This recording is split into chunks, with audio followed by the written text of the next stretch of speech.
com total reverência, com total temor. Vamos ler a palavra do Senhor Jesus Cristo como está escrita no livro de Filipenses. Hoje vamos ler muitos livros, mas poucos versículos. Mas vamos começar por Filipenses, a carta de Paulo que ele escreveu na prisão. Em honra ao único Deus que existe, que ele nos faça digno de pronunciar o nome da sua santíssima beleza, da sua santíssima presença. Em nome do único Deus Pai, Filho e Espírito Santo. Vamos ler em honra ao Senhor a carta de Paulo aos Filipenses, no capítulo 4, no versículo 13 em diante, que diz assim, Filipenses, capítulo 4, versículo 13 em diante, que diz assim, minhas irmãs, Paulo escreveu: Posso todas essas coisas naquele que me fortalece. Glória ao Senhor. Ponto. Posso todas as coisas naquele que me fortalece. Filipenses 4, 13. Minhas irmãs, um versículo curto, muito conhecido, encontrado nas paredes e nas cozinhas da maioria das casas dos cristãos brasileiros. Filipenses 4, 13. Tudo posso em Cristo ou naquele que me fortalece. Minhas irmãs, essa é uma afirmação muito séria, que as pessoas não entendem muito bem, e eu gostaria de, com vocês, aprender nessa noite, através da palavra do Senhor, que Ele nos conduz e receba a honra e a glória para si. Gostaria de explicar para vocês, minhas irmãs, essa palavra, porque ela é muito distorcida. Podem perceber que todo versículo que ele é muito falado, ele é muito distorcido na mente das pessoas. Não que o versículo fale algo que é mentiroso, mas porque as pessoas constroem uma ideia, uma interpretação ou algo que não tem nada a ver com o texto. Não estou dizendo que eu sou o dono da verdade, porque Jesus ele não tem dono. Muito pelo contrário, a verdade é que é dona de tudo. Dono de tudo é o Senhor e o Senhor é a verdade. Mas devemos assumir nossos erros, sim, isso é claro, somos pecadores, erramos e devemos assumir os nossos erros. E eu não sei se alguém aqui leu esse versículo de alguma maneira errada, mas se por acaso aqui ninguém leu esse versículo de maneira errada, fica um ensinamento para que vocês possam levar esse ensino adiante. Se alguém tiver dúvida se esse ensino é genuíno, verdadeiro, é do Senhor, não tem problema, pode perguntar ao Senhor. Paulo ele diz uma coisa: tudo posso naquele que me fortalece. Então as pessoas pegam esse versículo, esse texto, e falam assim: eu não posso passar fome porque tudo posso naquele que me fortalece. Eu estou passando necessidade, eu posso sair porque tudo posso naquele que me fortalece. Eu posso voar, eu posso flutuar, eu posso fazer milagres, eu posso fazer tudo porque Cristo me fortalece.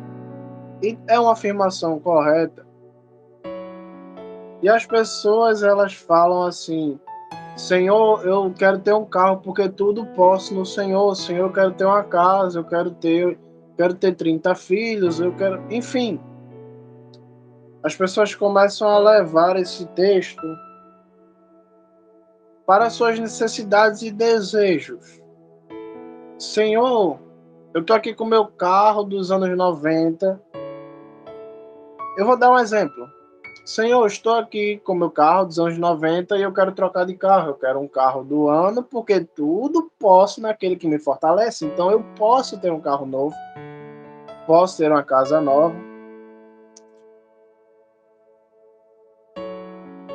Então eu posso, Senhor, ter um carro do ano e eu quero um carro do ano, Senhor. Eu tenho certeza que a maioria das pessoas conhecem alguém assim.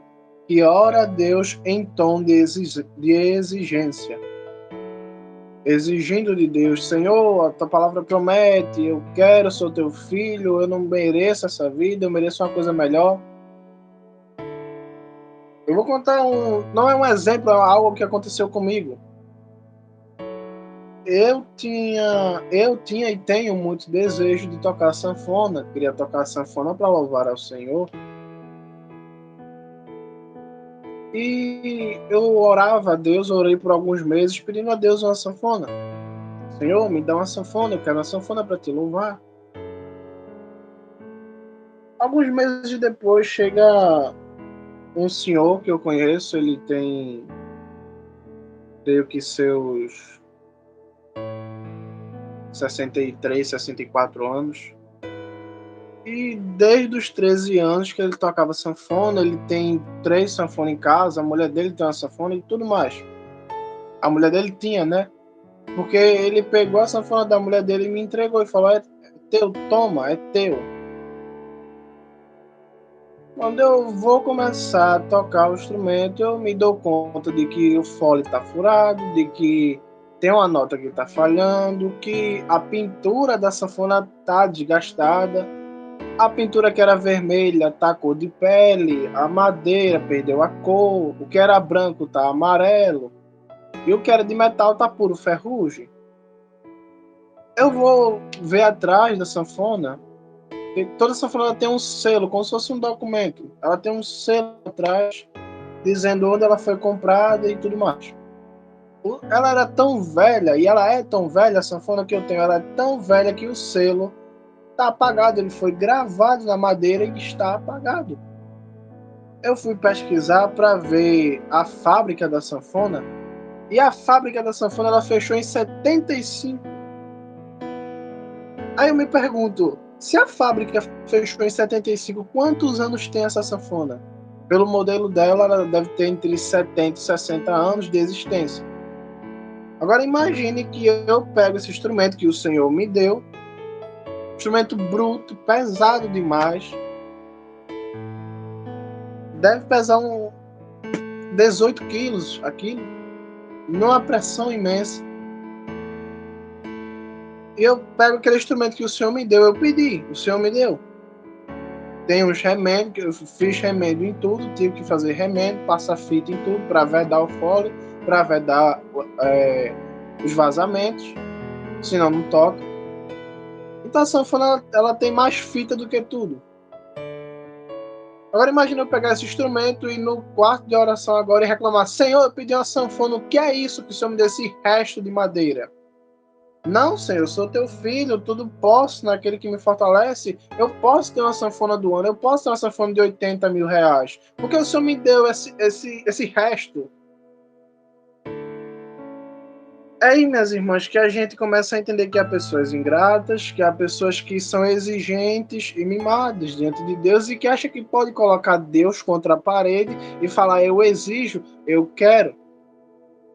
Peraí, se o homem ele tinha várias sanfonas e de todos ele me deu a pior, eu sei que é amando de Deus porque ninguém dá um instrumento desse caro e complexo assim, eu vou te dar de presente, ainda mais por ser uma relíquia. Eu estava orando, de repente chegou o homem, me dá e pronto, acabou. Eu entendi que era de Deus. Aí como é que eu vou chegar diante de Deus e recusar o presente que ele me deu? Ah, Tiago, mas ela é bruta, ela não tem sistema de amortecedor, ela não é nova, ela está quebrada. A única coisa nela que eu não vi até agora é cupim. Graças a Deus deve ser uma madeira de lei. Mas todo o resto precisa ser refeito. Como é que eu vou chegar diante de Deus e reclamar? E as pessoas pegam esse texto para reclamar de coisas que Deus dá para a pessoa e a pessoa não está satisfeita. Por exemplo, a pessoa pede um carro, Deus dá um carro, mas dá um carro mais velho. A pessoa pede comida, Deus dá um prato de feijão, a pessoa não quer um prato de feijão, a pessoa quer carne. Então as pessoas falam, tudo posso em Cristo que me fortalece. Eu não preciso comer isso aqui que o Senhor me dá, Senhor. Eu posso comer caviar, eu posso comer ouro, eu posso comer tudo, porque o Senhor me fortalece. Mas Paulo, ele não está falando isso nesse texto, e eu vou provar para vocês. Voltando a alguns versículos, minhas irmãs. Vamos falar aqui do capítulo, da carta primeiro. A carta dos Filipenses foi escrita para quem? Os Filipenses, carta aos Filipenses, por Paulo, foi escrita na prisão, quando ele estava preso em Roma, preso no coração do Império Romano, pronto para morrer. E os filipenses eram amigos de Paulo, estavam preocupados. Paulo estava preso, então Paulo escreve essa carta para consolar eles. Paulo explica que a prisão dele glorificou o nome do Senhor, porque tem soldado romano se convertendo, gente que trabalha aí da casa do imperador que está se convertendo. Tem gente que, quando soube que Paulo foi preso, ficou com mais fogo, com mais vontade de pregar o evangelho. Então Paulo vai explicando que a prisão dele tem um propósito para consolar os filipenses. É a carta da alegria isso aqui, é a carta que Paulo escreveu para causar alegria aos filipenses. Claro que Paulo dá alguns ensinos, meus irmãos, tomem cuidado com os lobos, tomem cuidado com a facção da circuncisão, que diz que vocês têm que mutilar o corpo de vocês. Mas o assunto principal é, fiquem alegres, não se detenham, porque eu estou preso. E aí Paulo, naquele consolo todo, ele escreve o capítulo 4. O capítulo 4 vai falar sobre as doações que ele recebeu de Filipenses. Ele fala assim, Filipenses, vocês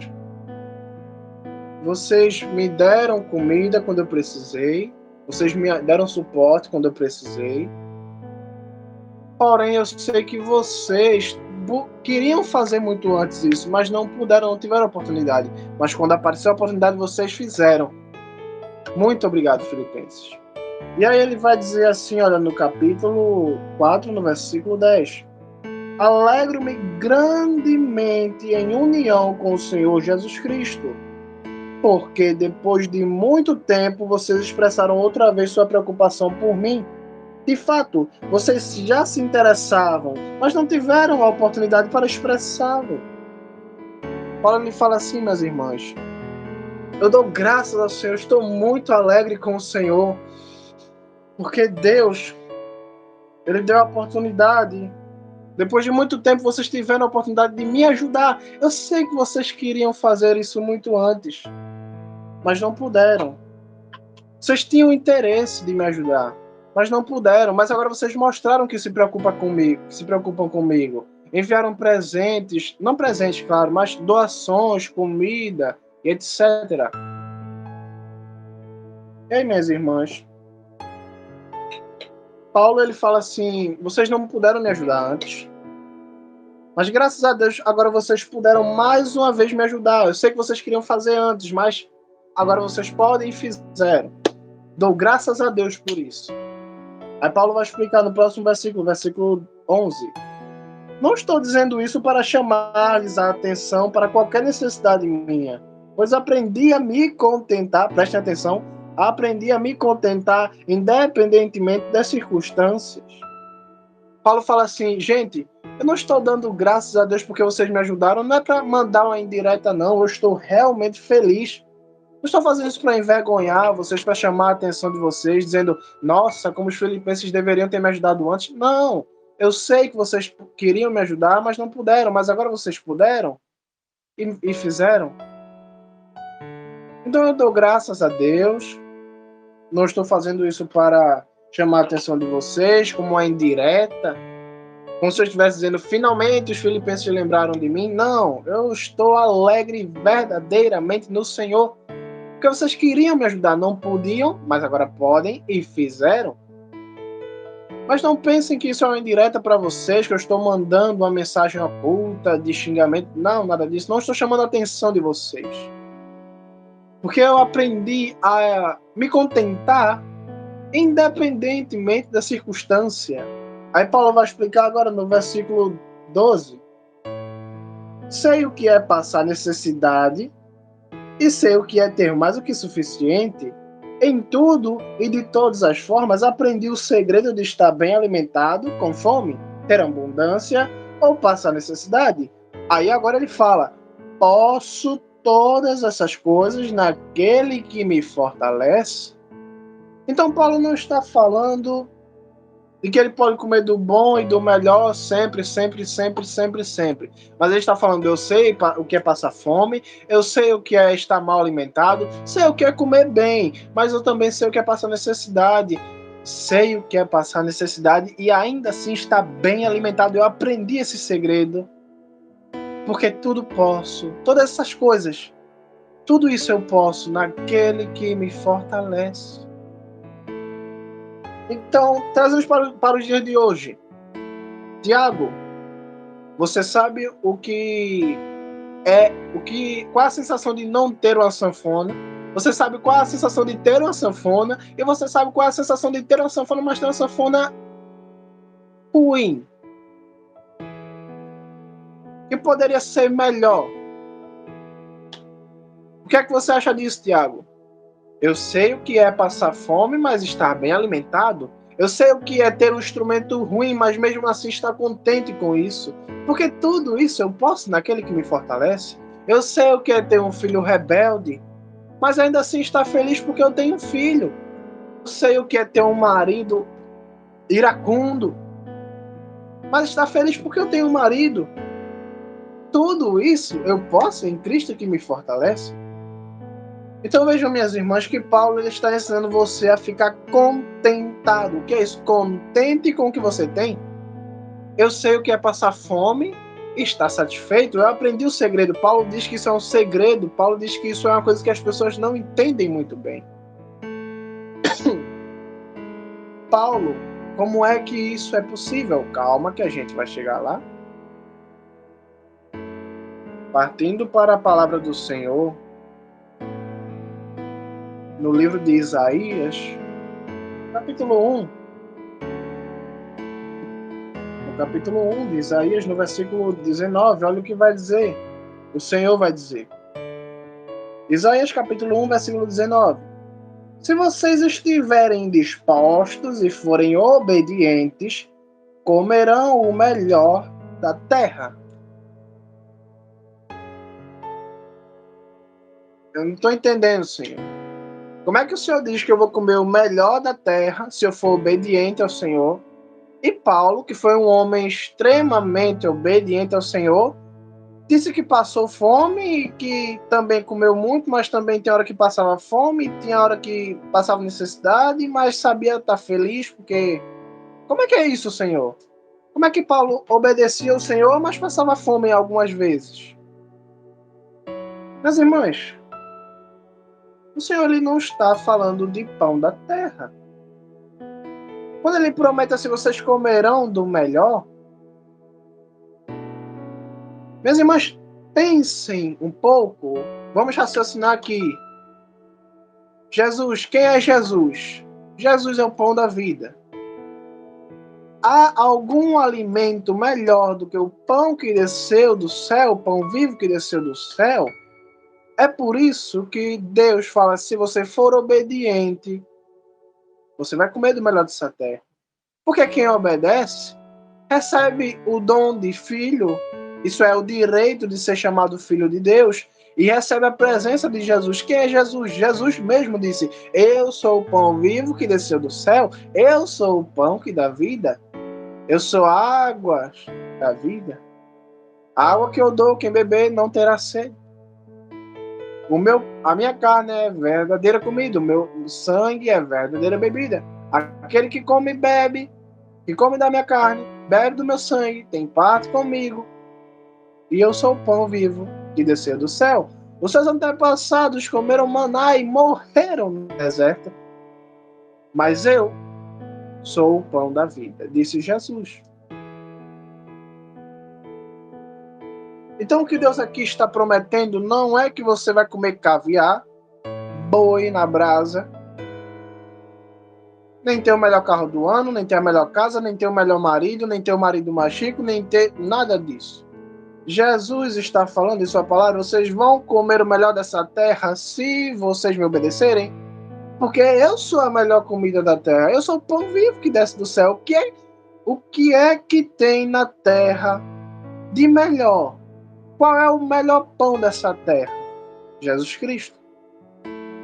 Você pode comer pão sírio, pode comer pão árabe, pode comer pão francês, pão de sal, pão tabica, pão bengala. Nada chega aos pés de Jesus Cristo. Pão de arroz? Não. Nada chega aos pés de Jesus Cristo. Jesus Cristo é o pão vivo que desceu do céu. E ele é o melhor pão da terra. O povo que comeu o maná morreu no deserto. Mas quem come do pão que é Jesus tem vida eterna. E só um detalhe, no Salmo 73 vai dizer que o maná é o pão dos anjos, é o cereal do céu. Então, só para vocês terem uma ideia, Jesus ele não só é o melhor pão dessa terra, ele é o melhor pão que tem no céu também. Aí eu me pergunto, vocês tendo o melhor pão da terra e do céu, a melhor coisa, o melhor de todos, Jesus Cristo é a sua palavra. O que mais vocês gostariam de ter? É aí que a gente começa a entender o segredo de Paulo. Paulo tinha a melhor comida da terra, Paulo tinha o melhor pão, Paulo tinha o pão da vida. Então Paulo falou, esse é o segredo. Eu aprendi esse segredo de estar passando fome, mas estar satisfeito. De estar nu, mas estar coberto. De sentir-me carente, mas estar abraçado. De sentir solidão, mas ter a companhia. Eu aprendi esse mistério, minhas irmãs. Isso é um segredo. Na prática. Quando eu estava no mundo, eu tinha muitos amigos. Quando eu me converti e comecei a frequentar a igreja, eu perdi muitos amigos. Ganhei alguns colegas. Mas quando eu comecei a me desviar da visão da igreja e comecei a seguir a visão de Jesus Cristo, a igreja me colocou para fora. E aí eu perdi amigos, colegas, conhecidos, todos e tudo.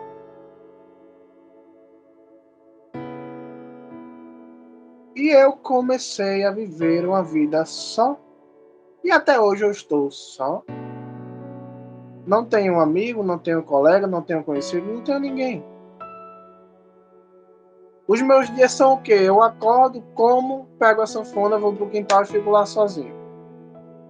E toco, até dar o horário de eu vir aqui para lá ver. Eu vou, abro a Bíblia, vejo o que Deus quer me dizer e o que eu tenho que dizer.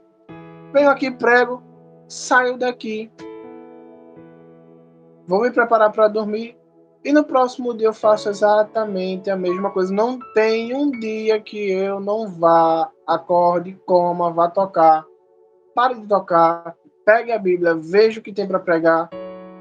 Depois venho aqui, prego, vou me preparar para dormir e pronto. Todos os dias. Eu estou em solidão, mas eu não me sinto só. Como é isso? É o segredo que Paulo aprendeu. Paulo ele não estava, entre aspas, só, ele não estava solitário. Mas ele está aqui colocando a situação da fome, né? Eu estou passando fome, estava passando fome, passei fome, mas aprendi a ficar satisfeito, apesar de estar passando fome. Então eu aprendi a estar em companhia, apesar de eu estar solitário. E tudo isso é possível como? Porque tudo posso em Cristo que me fortalece. Mas as pessoas pegam esse versículo de tudo posso em Cristo que me fortalece. Pega esse versículo de Isaías que diz, você tem que comer o melhor da terra. Aí começa a murmurar contra Deus e ensina você a murmurar contra Deus. Não se contente com o seu carro. Peça a Deus o melhor. Você é filho de Deus, você merece. Como assim eu mereço? O que eu mereço é o inferno. Fora o inferno, tudo o que vier é dádiva de Deus. Não, porque você é filho de Deus. você merece o melhor. Muito pelo contrário. É justamente porque eu conheço a Bíblia que eu sou muito menos merecedor da glória de Deus e da dádiva de Deus. Sabe por quê? Porque o povo lá no mundo, eles não conhecem a Bíblia. E eles pecam porque não conhecem e pecam porque são pecaminosos e são do mundo e pertencem ao mundo e fazem o que o mundo lhes manda. Porém, eu conheço a Bíblia, conheço a Deus, já tive algumas experiências com Deus e, apesar de tudo isso, eu continuo pecando em algumas áreas, há defeitos que eu luto e eu ainda não consegui superar. Todos nós temos defeitos, não é verdade? Agora, como é que alguém que conhece a Deus, que tem a Bíblia na mão, que lê a Bíblia todo dia, continua pecando? Continua sendo pecador? Isso é fato. Então isso não me faz mais merecedor do que qualquer outra pessoa. Muito pelo contrário, isso me rebaixa. Porque eu conheço, agora eu sei que é errado, agora eu sei que adulterar é pecado, agora eu sei que falar palavrão é errado, mas tem momentos da minha vida em que eu erro. Estou dando exemplo. Não estou dizendo que eu vivo chamando palavrão, não. Eu estou dando exemplo. Eu sei que é errado eu gritar, mas tem vezes que eu grito. Agora o povo que está lá no mundo grita e não sabe que é pecado gritar. Eu que conheço a verdade, sou muito mais digno de juízo do que eles, porque eu sei e continuo pecando. Não porque eu gosto, claro que nenhum filho de Deus ama o pecado, mas a gente peca em alguns momentos, apesar de conhecer a verdade. Então eu ser filho de Deus não é desculpa para eu estar exigindo de Deus coisas. Muito pelo contrário, é um motivo para eu chegar diante de Deus e agradecer a Deus, porque apesar de Ele ter me revelado toda a sua graça, eu continuo sendo imperfeito e mesmo assim Ele não me mata, Ele não me fulmina, Ele não me dá um fim. Então isso é motivo para eu estar contente, contentado, satisfeito com o que eu tenho diante de Deus.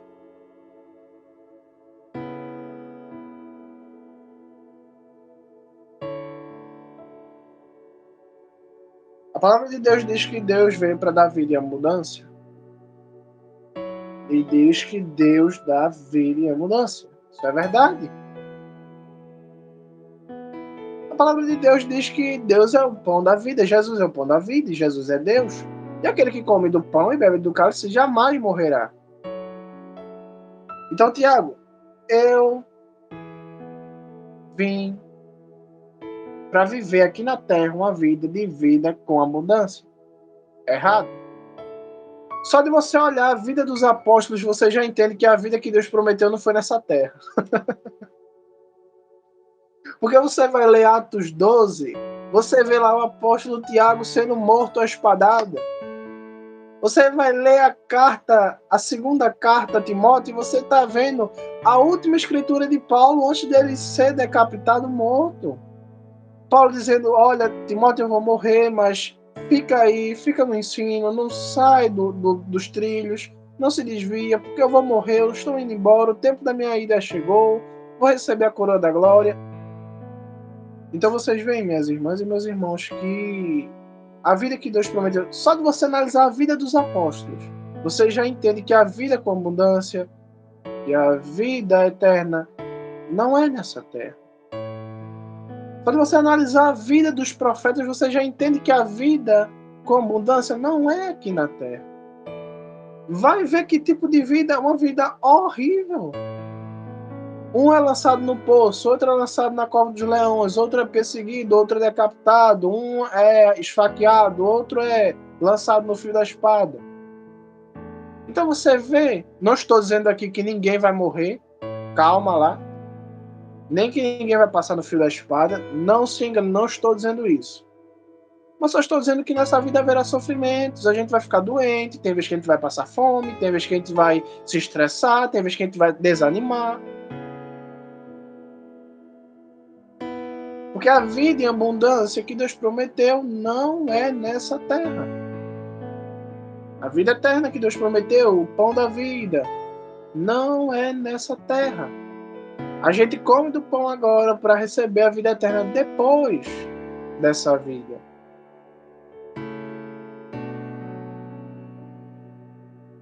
Outro exemplo de coisas que que as pessoas mal interpretam. É o livro de João, no capítulo 14, no versículo 17. Olha o que Jesus vai dizer. Jesus aqui está se despedindo dos seus apóstolos para ir ser crucificado. É a Santa Ceia. E Jesus Cristo diz assim, no Evangelho de João, no capítulo 14, no versículo 17. O que lhes deixo é paz. Dou-lhe minha paz. Não a dou como o mundo a dá. Não se deixem perturbar, nem fiquem com medo.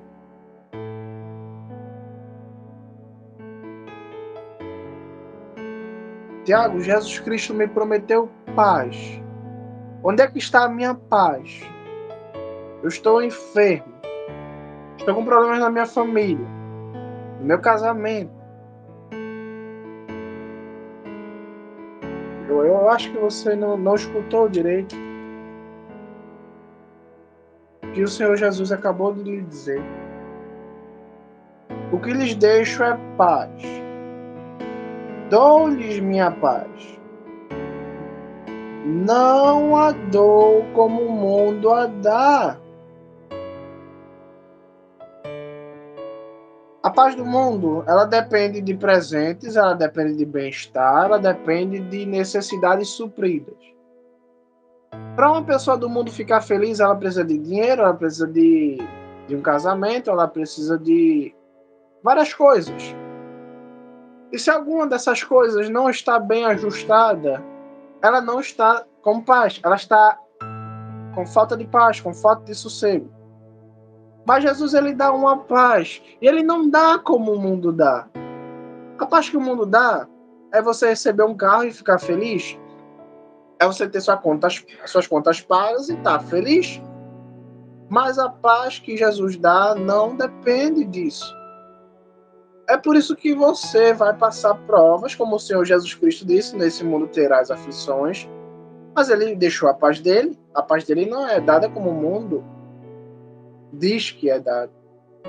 O mundo diz que para você ter paz, você precisa de uma mulher, você precisa de um homem, você precisa de conta paga, você precisa de um emprego, precisa de uma renda fixa, precisa de um salário, não sei o que, um carro, uma casa, uma piscina e 30 filhos. Mas não é bem assim. Jesus falou, a minha paz não é dada do jeito que o mundo dá. Então, que paz é essa? É a paz que Paulo tinha. Paulo, ele escreveu essa carta aos Filipenses na mesma ocasião, tudo leva a entender que foi na mesma ocasião em que ele escreveu a carta de despedida para Timóteo. Timóteo, olha, eu vou morrer, e fica aí, fica na paz, Deus te abençoe. E nessa prisão, lá na casa do imperador de Roma, com os soldados da elite romana segurando Paulo na prisão, Paulo escreve aos Filipenses: eu sei o que é passar fome, eu sei o que é comer demais, eu sei o que é passar necessidade, mas eu aprendi a estar contente com tudo, porque tudo posso em Cristo que me fortalece. Aí ele fala assim, né, na carta: não se deixem perturbar, antes as vossas orações, petições sejam conhecidas diante de Deus, e a paz de Deus que excede todo entendimento guardará o vosso entendimento.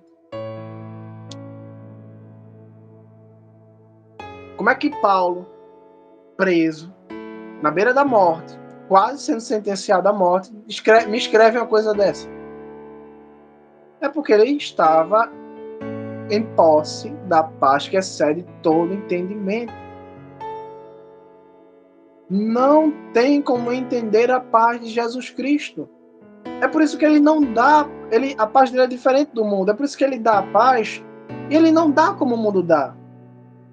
Porque você pode olhar para um fazendeiro que tem 50 hectares de terra, ele colhe, ele vende, e aí você vê o sorriso na cara dele, aí você entende a paz dele. Olha, aquele fazendeiro, ele está feliz porque ele tem muito dinheiro, ele colheu, fez tudo certinho, deu fruto à terra dele, ele está feliz, eu entendo a felicidade dele. Agora, quando você vê um cristão passando uma prova e a pessoa está sorrindo, e a pessoa está chorando, e está sorrindo, chorando, sorrindo, vai orar, se acaba de chorar. Aí quando vem falar com você, está rindo. Você não entende se a pessoa está rindo ou está chorando. É uma parte que excede todo entendimento. Eu vou dizer para vocês aqui que eu estou 100% ok na minha vida, minha saúde, minha vida matrimonial, que eu nem tenho, né? Não sou casado, mas eu vou dizer que minha vida está completamente boa, que eu chego aqui todos os dias e está tudo bem? Não, minhas irmãs. Inclusive, no início dessa pregação, quando eu estava lendo Filipenses, eu estava tendo um ataque de ansiedade. Talvez vocês nem tenham percebido. Mas, Tiago, como é que você, tendo um ataque de ansiedade, o mundo está girando, as suas mãos estão suando, você está perdendo a força, como é que você consegue pregar e ninguém consegue perceber que você está tendo um ataque de ansiedade? A paz que excede todo entendimento, eu vou entender a paz que eu estou sentindo? Eu não vou entender não, porque a paz excede todo entendimento, é a paz de Jesus Cristo. Do jeito que eu comecei a pregar, eu estou pregando aqui agora. Com ansiedade ou sem ansiedade, eu estou da mesma forma. Por quê, minhas irmãs? Que a paz excede todo entendimento. Deus não falou que eu não iria ter ansiedade. Deus não falou que a gente não iria ter aflições. Mas Deus falou que iríamos ter paz.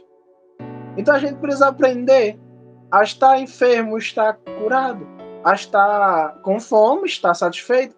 É uma loucura, parece uma loucura. Mas é como Paulo disse, para o homem carnal, o espiritual é loucura. Mas para quem é espiritual, é palavra de vida eterna. Eu comecei essa live passando mal, minhas irmãs, e vocês nem perceberam, talvez. Eu sei o que é estar passando mal e estar bem. Se eu fosse Paulo, eu iria escrever assim, né?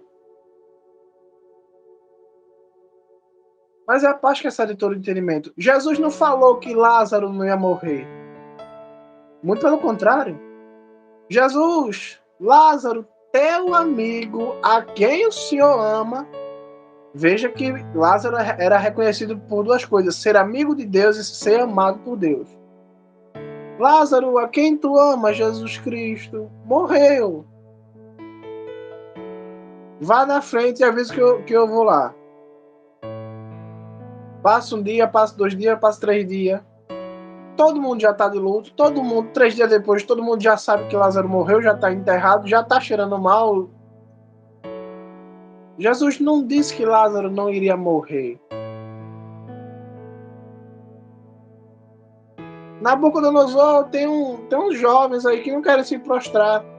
Aí lança eles na fornalha, então. Deus nunca disse que eles não iriam ser lançados na fornalha.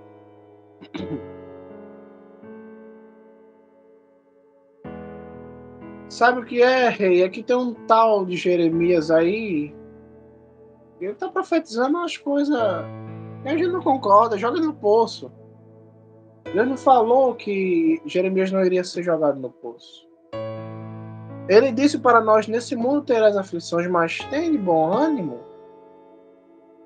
E como é possível eu ter bom ânimo, Senhor, se eu estou como Jeremias jogado no poço, se eu estou como Sadraque, Mesaque e Abednego lançado na fornalha, pegando fogo?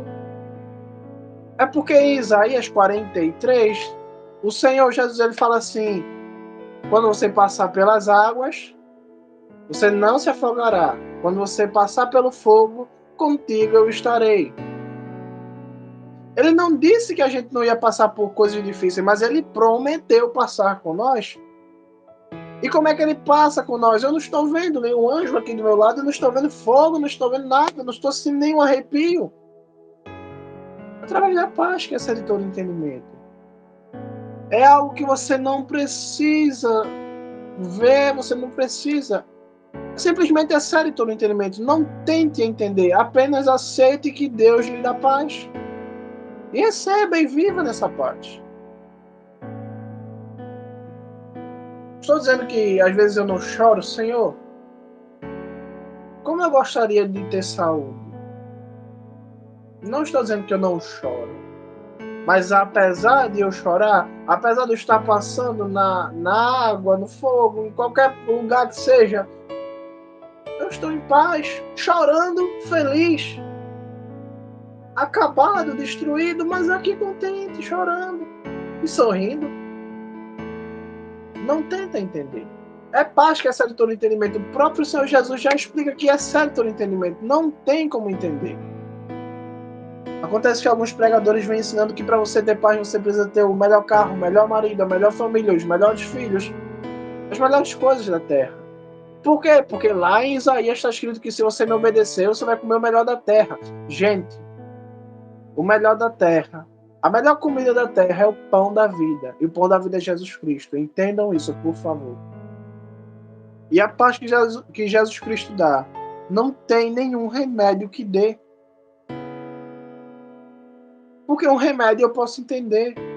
Ah, eu tomei o remédio, estou sentindo uma calmaria porque eu tomei o remédio, agora estou entendendo, o remédio age no meu estômago, vem no meu sistema nervoso. Mas Jesus, como é que eu vou entender o Criador?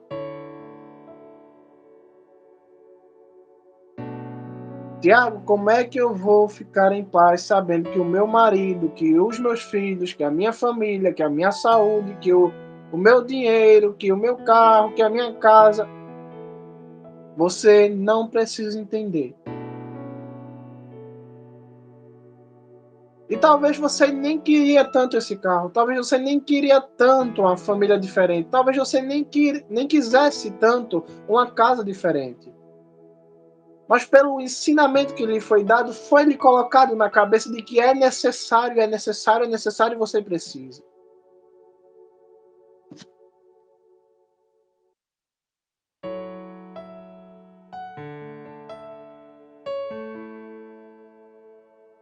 No livro de Mateus 16, versículo 24, Jesus fala aquela famosa frase, todos conhecem. Aquele que quiser me seguir deve dizer não a si mesmo e tomar a sua cruz, carregar a sua cruz. E por que Jesus ele disse isso, minhas irmãs? Por que Jesus ele disse isso? Jesus ele tinha um tempo determinado para estar aqui na Terra e depois ele iria voltar para o Pai. Ele não poderia ter usado esse tempo para falar coisas melhores, coisas mais bonitas, coisas que consolassem a gente um pouquinho mais. Por que ele falou isso? A resposta está no livro de João, no capítulo 16, o próximo capítulo do livro. Veja bem, meus irmãos. Evangelho de João, capítulo 16, versículo 1. Jesus Cristo diz assim, olha, o Senhor diz assim, eu lhes tenho dito tudo isso para que não sejam pegos de surpresa. Eles os expulsarão das sinagogas. De fato, virá o tempo em que quem os matar pensará servir a Deus. Farão isso porque não conhecem nem o Pai, nem a mim. Eu, porém, lhes disse isso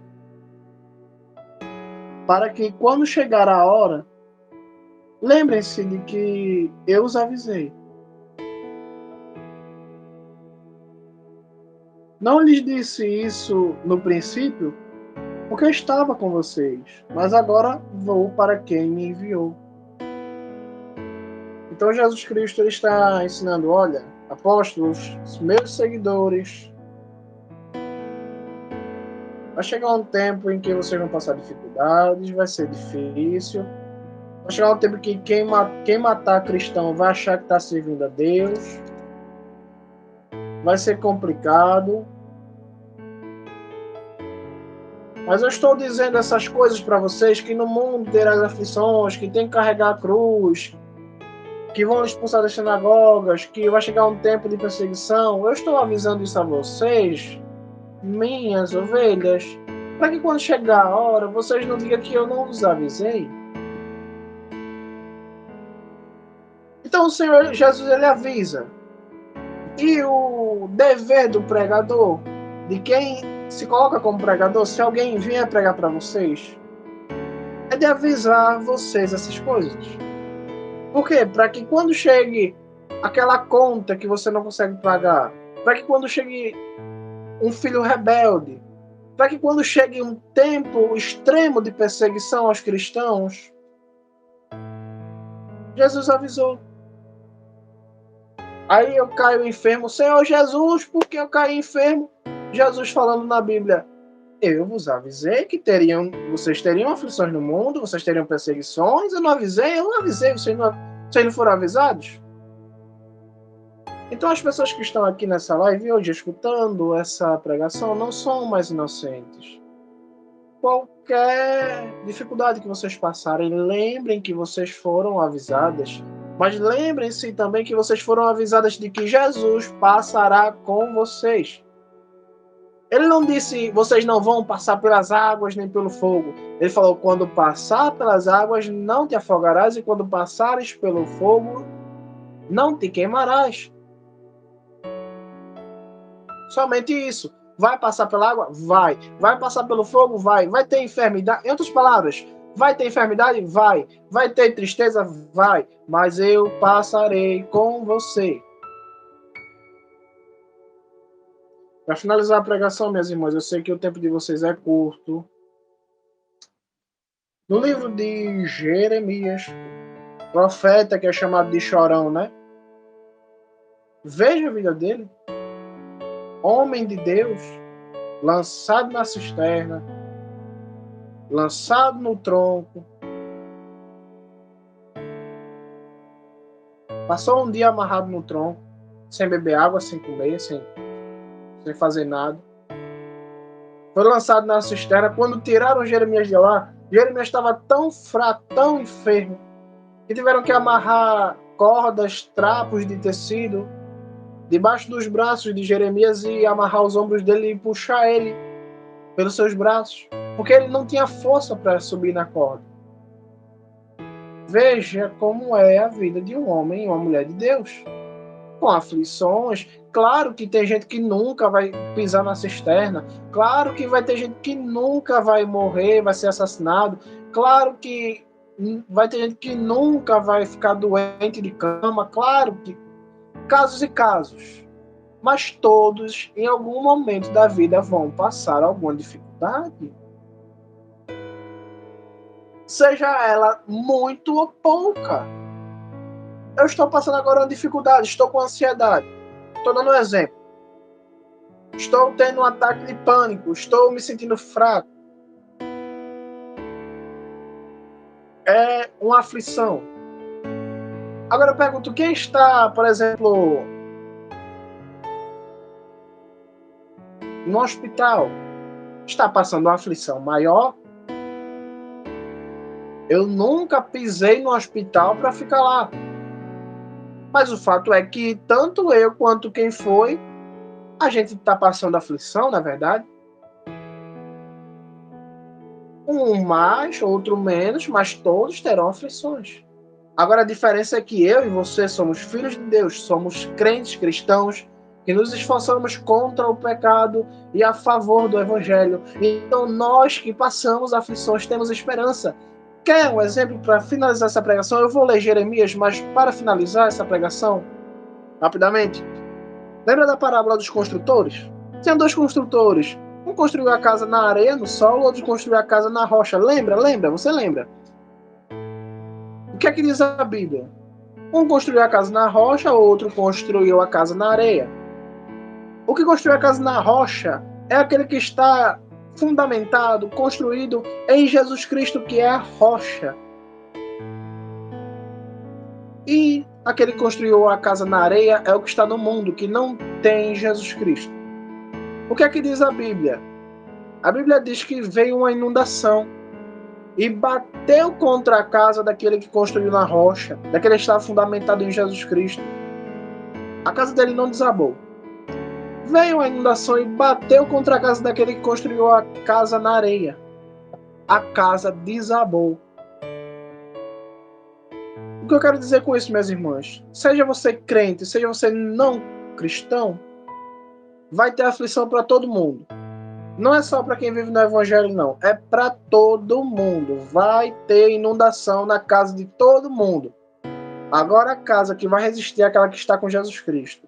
E se você é uma casa, eu tenho certeza que há pessoas aqui que são casa na rocha. Vai vir inundação, veio inundações e você está aqui. E vai vir inundações e você vai continuar na rocha. A parábola, Jesus Cristo, ele não diz que a inundação não alcançou a casa do justo, não alcançou a casa na rocha.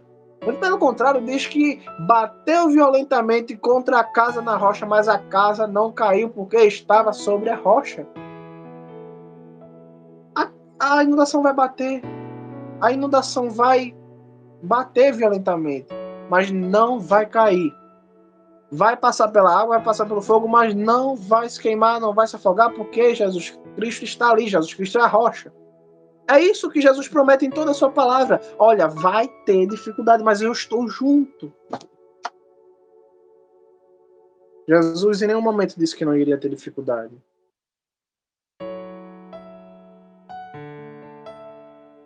Então, para finalizar a pregação, minhas irmãs, rapidamente, Jeremias capítulo 2, no versículo 4. Ouça a palavra do Senhor, casa de Jacó, e todas as famílias da casa de Israel. Eis o que diz o Senhor. Diz o Senhor: o que seus antepassados viram de errado em mim, que causou tanto afastamento de mim, fazendo-os andar atrás do nada, e eles mesmos se tornarem nada? Eles não perguntaram onde está o Senhor que nos trouxe da terra do Egito, que nos conduziu através do deserto, por entre ermos e ravinas, por uma terra de aridez e sombras de morte, pela terra em que ninguém viaja e onde ninguém jamais viveu? Eu os trouxe a uma terra fértil para usufruírem seus frutos e todas as suas coisas boas. No entanto, quando vocês entraram na terra, mancharam minha terra e fizeram da minha herança algo repugnante. Os sacerdotes não perguntaram onde está o Senhor? Os que lidam com a lei não me conhecem. Os pastores do povo rebelaram-se contra mim. Os profetas profetizam por Baal e vão atrás de coisas sem valor. O sangue de Jesus tem poder. Então faço outra vez minha queixa contra vocês, diz o Senhor. E faço-a contra seus netos também. Atravessem o litoral de Quitim e observem. Enviem pessoas a Quedar e olhem com atenção. Vejam se algo semelhante a isso já ocorreu antes. Alguma nação já trocou seus falsos deuses e os deuses delas nem são deuses de fato. Entretanto, meu povo trocou sua glória por algo destituído, sem valor. Horrorizem-se com isso, ó céus. Pasmem de absoluto horror, diz o Senhor. Pois meu povo cometeu 2 males. Eles me abandonaram, a fonte de água viva, e cavaram para si cisternas perfuradas, incapazes de reter água. O povo de Israel estava comendo o pão da vida. Dado um certo momento do povo de Israel começa a se afastar de Deus, e Deus perguntou: o que foi que eu fiz? Eu quero saber. Deus perfeito, claro, que ele é inculpável, mas ele pergunta só para fazer o povo refletir: o que foi que eu fiz? Qual é o motivo de terem se afastado de mim? Vocês não perguntam que Deus nos tirou da terra do Egito, nos tirou e nos fez passar pelo deserto, pelo vale da sombra da morte? Vocês não ficam perguntando isso? Os sacerdotes não ficam perguntando onde está Deus? Os que lidam com a lei, os que têm a Bíblia na mão para ensinar ao povo a lei, não me conhecem. Os profetas profetizam por falsos deuses, os sacerdotes e os pastores se corromperam. E o meu povo cometeu 2 males. Me abandonaram, eu que sou a fonte da água da vida e cavaram cisternas para si, cisternas que não retêm a água, que não prendem a água. Então, meus irmãos, muito cuidado para que essa profecia não recaia sobre vocês e sobre mim também. Eu me coloco no bar. Tomem cuidado para que essa profecia não recaia sobre nós. Porque a gente tem o pão da vida, a gente tem a Bíblia na mão, a gente tem Jesus Cristo na mente e no coração. Mas se a gente começar a perguntar, como os sacerdotes perguntaram, onde está Deus? Eu tenho certeza que vocês já conheceram alguém que perguntava assim, Senhor, o Senhor não disse que a gente ia passar? Cadê o Senhor? É sobre esse tipo de gente que Deus está se queixando aqui. Os seus sacerdotes não perguntam onde está Deus que nos tirou da terra do Egito? Não tem esse tipo de pessoa que fala assim, Senhor, cadê o Senhor? Deus, cadê o Senhor que tirou o povo do Egito, que fez milagre, desce aqui nesse lugar, não sei o quê. Deus não gosta, não se agrada de gente que ora com esse tom de arrogância. Deus, cadê o Senhor? Deus está no mesmo lugar. Muitos perguntaram no Brasil, onde está o Senhor que permitiu que tantas catástrofes acontecessem?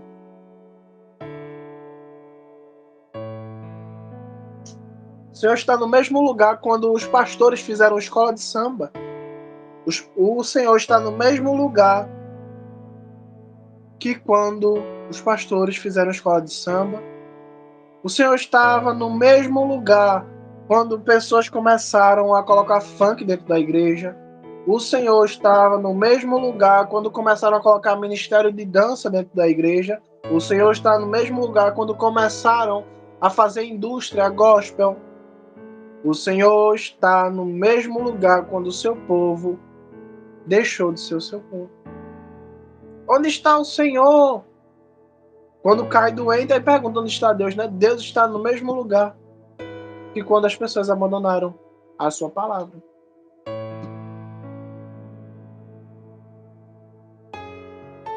E o povo deixa o pão da vida para correr atrás do pão da terra.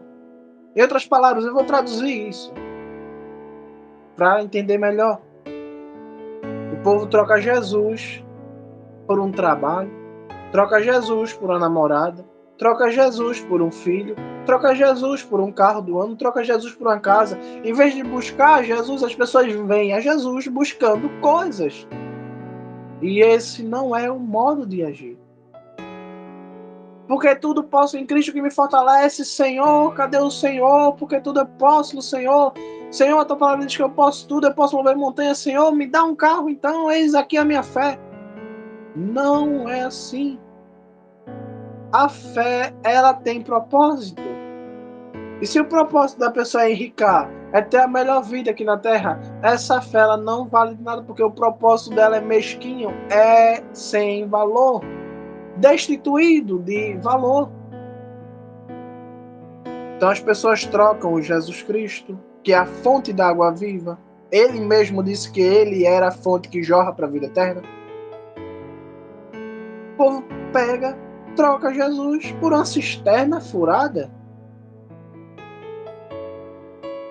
Eu não entendo como é que isso acontece. Mas o problema é das pessoas inocentes. Há pessoas inocentes em nosso meio, que muitas vezes são ensinadas a agir dessa forma e agem dessa forma e não sabem. E aí acaba pecando, acaba tomando o caminho errado. E acha que está com Jesus, mas está trocando ele. Acha que está comendo do pão da vida, mas fica exigindo de Deus caviar.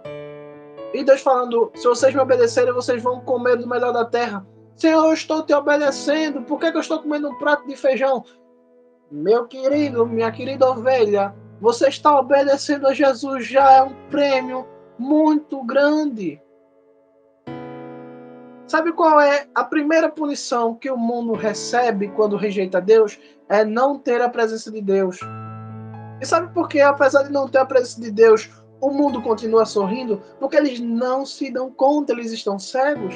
Mas se retirar da presença de Deus de alguém é algo muito terrível. E a pessoa sente um vazio. É por isso que muitos que estão lá no mundo buscam preencher o vazio nas drogas, buscam preencher o vazio na bebida, buscam um casamento para preencher o vazio e não vai dar certo. E esse vazio só vai aumentando, aumentando, aumentando, aumentando. Aí a pessoa vai ficando com um peso na consciência, o vazio vai aumentando, a consciência vai acusando que ela está longe de Deus. E você se dá conta que você tem carro, você tem casa, você tem filho, você tem marido, você tem esposa, você tem tudo, mas você continua vazio, você usa droga, você bebe, você se prostitui, faz de tudo, mas nada preenche seu vazio.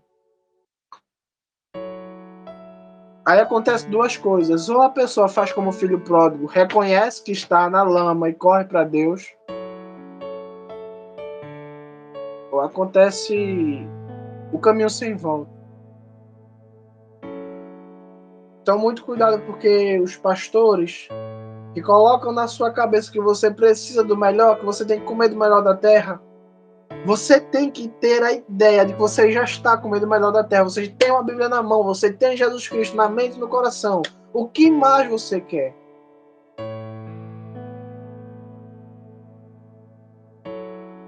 Os pastores que tentam colocar na sua cabeça que você precisa de algo mais, estão negando que Jesus é o suficiente para você. E isso vai gerar um vazio em você. E você pode acabar se desviando, e você pode acabar se afastando de Deus, e você pode acabar buscando uma cisterna quando você está com a fonte. E você recusa a fonte para buscar a cisterna e acabou-se a água, acabou-se a vida. Essa foi a palavra do Senhor Jesus Cristo hoje. Desejo de edificação para vocês e também para mim. Deus que nos abençoe e nos conceda paz.